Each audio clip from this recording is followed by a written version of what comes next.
In 1983, a team of deeply pious scientists conducted a radical experiment in an undisclosed facility. The scientists had theorized that a human without access to any senses or ways to perceive stimuli would be able to perceive the presence of God. They believed that the five senses clouded our awareness of eternity, and without them, a human could actually establish contact with God by thought. An elderly man, who claimed to have nothing left to live for, was the only test subject to volunteer. To purge him of all his senses, the scientists performed a complex operation in which every sensory nerve connection to the brain was surgically severed. Although the test subject retained full muscular function, he could not see, hear, taste, smell, or feel. With no possible way to communicate with or even sense the outside world, he was alone with his thoughts. Scientists monitored him as he spoke aloud about his state of mind in jumbled, slurred sentences that he couldn't even hear. After 4 days, the man claimed to be hearing hushed, unintelligible voices in his head. Assuming it was an onset of psychosis, the scientists paid little attention to the man's concerns.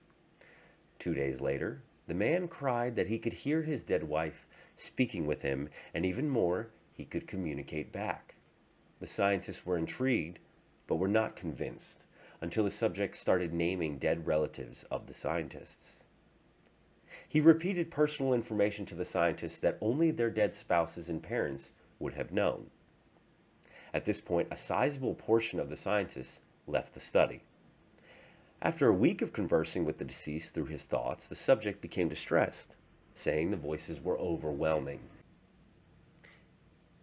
In every waking moment, his consciousness was bombarded by hundreds of voices that refused to leave him alone. He frequently threw himself against the wall trying to elicit a pain response. He begged the scientists for sedatives so he could escape the voices by sleeping. This tactic worked for 3 days until he started having severe night terrors. The subject repeatedly said that he could see and hear the deceased in his dreams.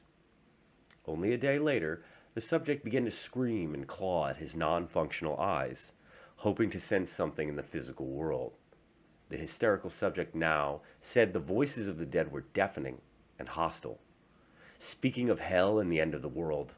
At one point, he yelled, "No heaven, no forgiveness," for 5 hours straight. He continually begged to be killed, but the scientists were convinced that he was close to establishing contact with God.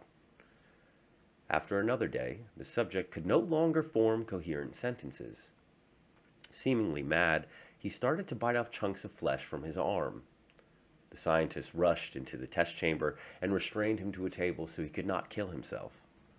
After a few hours of being tied down, the subject halted his struggling and screaming.